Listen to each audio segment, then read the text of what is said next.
Okay, இப்போ நம்ம ப்ராப்ளம்குள்ளே போகிறோம். ஒரு ஆட்டோ சைக்கிளோட ப்ராப்ளம் ஓகேவா? இன்னும் ஆட்டோ சைக்கிள் இது யூனிவர்சிட்டியில் கேட்ட ப்ராப்ளம்ப்பா. ஒரு ஆட்டோ சைக்கிளில் temperature at beginning and end of the isentropic compression is.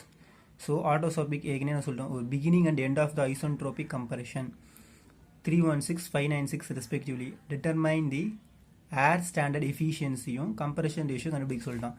So auto cycle கொடுத்தாலே ஃபஸ்ட் என்ன வரைஞ்சிக்கோ அப்படின்னா டிஎஸ் டயக்ராம் வரைஞ்சிக்கோ, பிவி டயக்ராம், டிஎஸ் டயக்ராம் வரைஞ்சிக்கோ. First PV diagram. ஸோ இந்த பக்கம் ஒரு கோடு, இப்படி ஒரு கோடு, இதை இப்படி ஜாயின் பண்ணிக்கோ, இதை இப்படி ஜாயின் பண்ணிக்கோ. இது 1 2 3 4. அடுத்து டிஎஸ் டயக்ராம். ஸோ இதை இப்படி போடு, இதை இப்படி போடு, இதை இப்படி போடு. இது 1 2 3 4 பேசிக்காக வரைஞ்சிக்கோ. இந்த டயக்ராமுக்கு உனக்கு 1 மார்க் கொடுத்துருவாங்க ஓகேவா? ப்ராப்ளம் தப்பாக இருந்தால் கூட என்ன கொடுக்குறான் பார்த்துக்கோ. ஐசோன்ட்ரோபிக் கம்பரேஷன் இதுதான் ஐசோன்ட்ரோபிக் கம்பரேஷன், இது isentropic expansion. Isentropic compression are 316 and 596 respectively. என்னது? Beginning and end of the compression. So beginning and end of the இதான் ஐசோன்ட்ரோபிக் கம்பரேஷனோட ஸ்டார்டிங்ப்பா. ஸ்டார்டிங் வந்து 1, எண்டு 2. அப்போ என்ன கொடுத்துருக்கான்? அப்போ கிவன் எடுத்துக்கலாம் ஓகேவா? இதுலேருந்து என்ன தெரியுது நம்மளுக்கு? Beginning T1 எவ்வளோவா? 316 kelvin. T2 596 kelvin. இன்னொன்று இங்கே கெல்வின்னு கொடுத்துருக்கனால நமக்கு ப்ராப்ளம் இல்லை. சப்போஸ் செல்சியஸ்ன்னு கொடுத்துட்டா அது கூட என்ன செய்யணும்? 273 ஆட் பண்ணி கெல்வின் மாற்றிட்டு தான் நம்ம ப்ராப்ளமே போடணும். புரியுதா? சப்போஸ் செல்சியஸ் கொடுத்துருக்கோன்னா 273 ஆட் பண்ணணும். இது ஹிண்ட் ஞாபகம் வச்சுக்கோங்க. கெல்வின் கொடுத்துட்டான். வேறு என்ன கொடுத்துருக்கான்? வேறு ஒன்றுமே கொடுக்கல.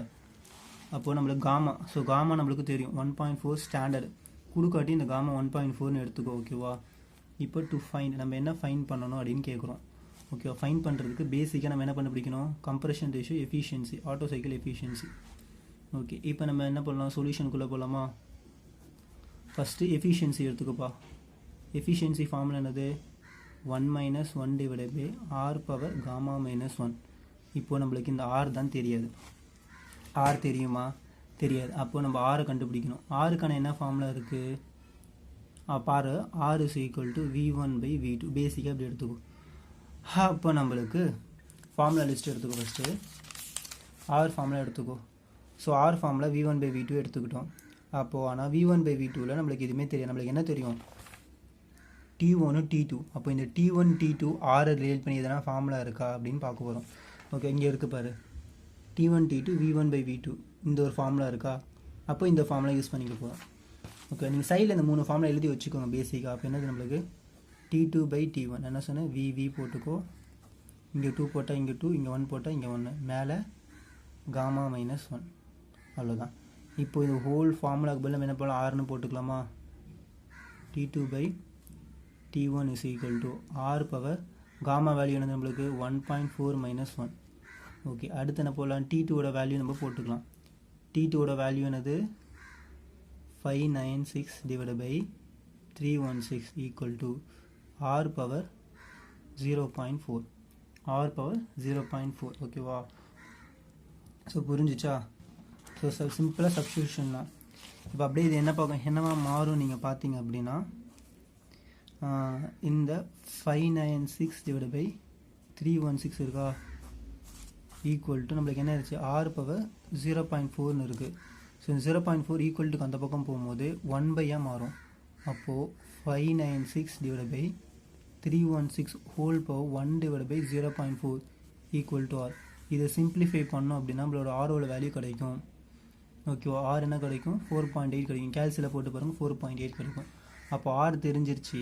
ஆரை கொண்டு நம்ம ஆட்டோ சைக்கிள் எஃபிஷியன்சி ஃபார்முலா என்னது? 1 - 1 divide by R power gamma -1.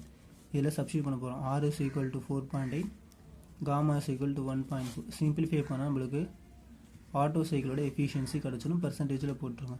So இந்த ஃபார்முலாக்கு என்ன வரும்னா 47% வரும்ப்பா. அவ்வளோதான். ஸோ சிம்பிளாக பேசிக்காக போட்டுருங்க. ஸோ இவ்வளோ தான் இந்த ப்ராப்ளம். ஸோ எதனா டவுட் இருந்தால் கேளுங்க, யூஸ்ஃபுல்லானதாக இருக்கும். இன்னொரு ஒரு ஹைலைட் டிப்ஸ் என்ன பார்த்தீங்கன்னா, மேக்ஸிமம் இந்த auto cycle, diesel cycle, dual சைக்கிள்னு எடுத்துட்டா இந்த எஃபிஷியன்சி இருக்குது தெரியுமா? இந்த எஃபிஷியன்சியோட வேல்யூ மெஜாரிட்டி என்னவா வரும்னா 60%க்கு மேலே போகாதுப்பா. ஓகே, 60%க்கு மேலே உங்களுக்கு ஆன்சர் வராது. உனக்கு ஆன்சர் தெரியல அப்படின்னா கூட மேக்ஸிமம் அந்த ரேஞ்சில் போட்டுரு. அதுவும் ரொம்ப கம்மியாக போட்டுறாத. ஒரு 4-5 சம் பார்த்து, ஒரு 10 சம் பார்த்தோன்னா உனக்கு ஒரு ஐடியா கிடைக்கும். அப்போ எல்லாத்துலேயும் ஒரு ஆவரேஜாக இருக்கும். ஒரு 58, 56, ஒரு 52, 53ன்னு போட்டு விட்ரு. ஓகேவா. ஏன்னா 60 எஃபிஷியன்சி வராது. எந்த ஒரு இன்ஜின் ஓகேவா, எந்த ஒரு இன்ஜினும் பெட்ரோல் இன்ஜினும் சரி டீசல் இன்ஜினும் சரி 100% எஃபிஷியன்சியை கொடுக்காது. அதுபோல் 80% எஃபிஷியன்சியும் கொடுக்காது. அப்போ மெஜாரிட்டி 60% எஃபிஷியன்சின்னு போட்டுக்கும். ஸோ மேக்ஸிமம் 60 தான் இருக்கும். அப்போ நீ எடுத்தோன்னே 60ன்னு போட்டுறக்கூடாது. சப்போஸ் உனக்கு ஆன்சர் வெளில டைம் இல்லைனா சும்மா இது எல்லாத்தையும் போட்டுட்டு எஃபிஷியன்சி இஸ் ஈக்குவல்ட்டுன்னு போட்டுரு. ஸோ இதெல்லாம் ஹின்ஸு டிப்ஸு ஓகேவா, ஷார்ட்கட்ஸு கோல்மால்னே வச்சுக்கோங்க. அவ்வளோதான் நான் சொல்லுவேன். எக்ஸாம் பாயிண்ட் ஆஃப் வியூவில் மட்டும்தான் நான் சொல்கிறேன், நம்ம கிளியர் பண்ணணும் அவ்வளோதான். ஓகே, இப்போ செகண்ட் ப்ராப்ளம் பார்க்கலாம். ஒரு கான்ஸ்டன்ட் ஆட்டோ சைக்கிள் இருக்குது. Pressure end of the compression is 15 times that the start. ஓகேவா. The temperature of air beginning is 38 Celsius and maximum temperature வந்து 1590 அண்ட் ஸ்டோக் வால்யூம் வந்து 0.1991 m3. இவ்வளோ நம்ம கண்டுபிடிக்க சொல்லிட்டோம். ஸோ இது என்னது ஆறு, இது ஓட்டோ சைக்கிள் எஃபிஷியன்சி, இது எம்இபி, இது ஒர்க் டன், இவ்வளோ நம்ம கண்டுபிடிக்கணும். ஸோ ஓகே, நம்ம என்ன பண்ணலாம், கிவன் எழுதலாம். எடுத்தோடனே பிவி டயக்ராம் போடணும். ஓகேவா. ஸோ பிவி டயக்ராம் போட போகிறோம். எடுத்தோடனே திஸ் இஸ் நம்மளோட எஃபிஷியன்சிக்காக போகிறது 1 2 3 4. அடுத்து டிஎஸ் டயக்ராம். ஸோ நீ கொஞ்சம் நீட்டாகவே போட்டுக்கோ. ஓகேவா. நான் ரஃபாக டைம் போடுறேன், அதனால் நீ கொஞ்சம் நீட்டாகவே போட்டுக்கோங்க, யூஸ்ஃபுல்லாக இருக்கும்.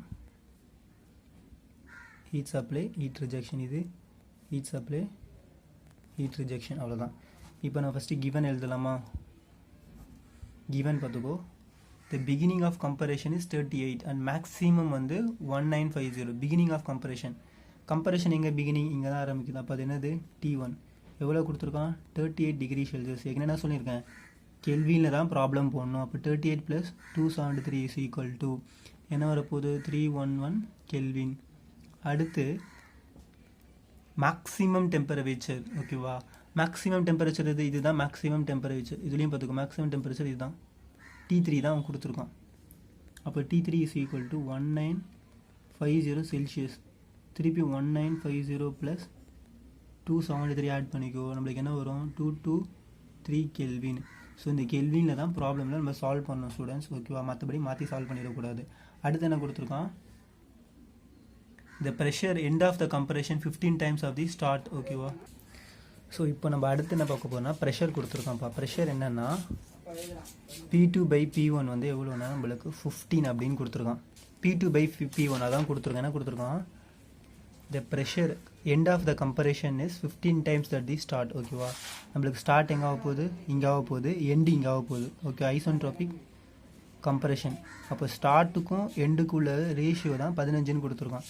அதான் நம்ம என்ன பண்ணுறோம் அப்படின்னா P2/P1 is equal to 15 given கொடுத்துட்டோம். ஓகேவா. ஓகே, இப்போ நம்ம டைரெக்டாக ப்ராப்ளம்குள்ளே போயிடலாம். சொல்யூஷன். நம்ம ஃபஸ்ட்டு என்ன கொடுத்துருக்கான், கம்பரிசன் ரேஷியோ ஆர் கண்டுபிடிக்கணும். ஓகேவா. நம்ம ஃபார்முலா பேஜ் எடுத்துக்கோங்க. உடனே ப்ரெஷரும் நம்மளுக்கு என்ன கொடுத்துருக்கான், டெம்பரேச்சர் மட்டும்தான் கொடுத்துருக்கான், ப்ரெஷர் கொடுத்துருக்கான். Okay, temperature plus P2/P1 is equal to 15. இந்த 3 கொடுத்துட்டு நம்ம ஆர் கண்டுபிடிக்க முடியுமான்னு யோசிக்கலாம். ஓகேவா. ஸோ இந்த ஃபார்முலாவில் எப்படி கண்டுபிடிக்க முடியும், ஆர் என்னது V1/V2 இருக்குது. இப்போ இந்த V1/V2 எதில் ரிலேட் ஆகுதுன்னு பார்க்குறோம். ஆனால் டெம்பரேச்சர் ஃபார்முலாவில் 1 2 தான் இருக்குது, 2 3 இல்லை. அப்போ என்ன பண்ணலாம், ப்ரெஷர் ஃபார்முலா இருக்குது.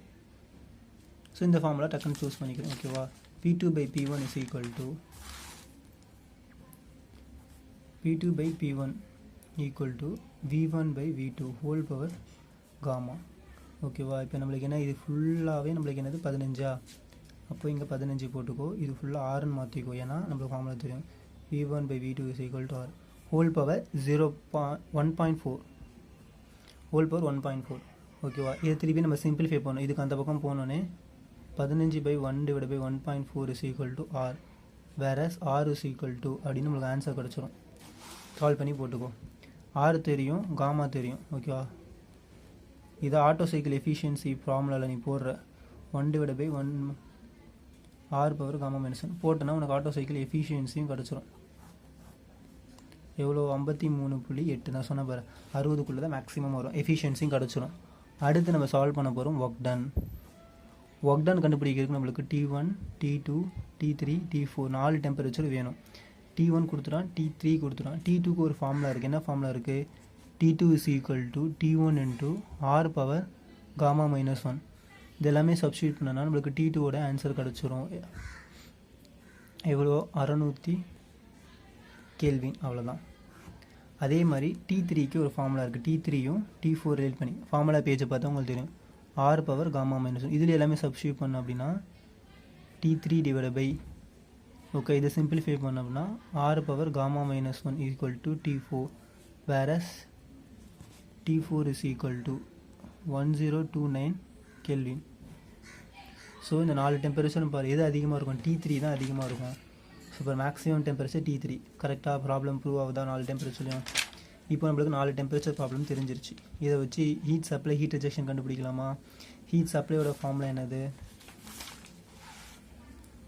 பார்த்துக்கோ. ஹீட் சப்ளை, ஹீட் ரிஜெக்ஷன் இது இருக்குது பாரு. T3 minus T1 heat supply, ஓகேவா? ஸோ நம்ம போடலாமா?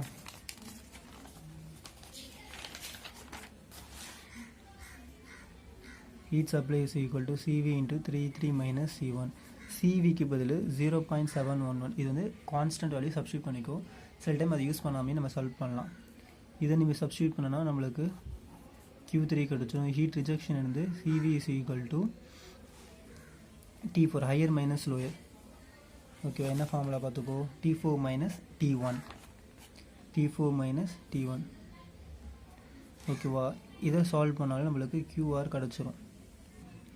ஆக்சுவலாக இது 2, ஓகேவா? T3 minus T2. இதை நம்ம சப்ஸ்டியூட் பண்ணால் நம்மளுக்கு ஹீட் ரிஜெக்ஷன் அடிச்சிடும். இதோட யூனிட் ரொம்ப முக்கியம்ப்பா. Kilo joules per KG, kilo joules per KG. நீ தப்பாக போட்டாலும் 1-2 தப்பாக இருந்தாலும் யூனிட் கரெக்டாக இருந்தால் ஆன்சர் வந்துடும். ஓகே, இது என்னப்பா ஆன்சர் வரப்போகுது அப்படின்னா 514.8. ஹீட் ரிஜெக்ஷனுக்கு என்ன வரப்போகுது? 1132.3.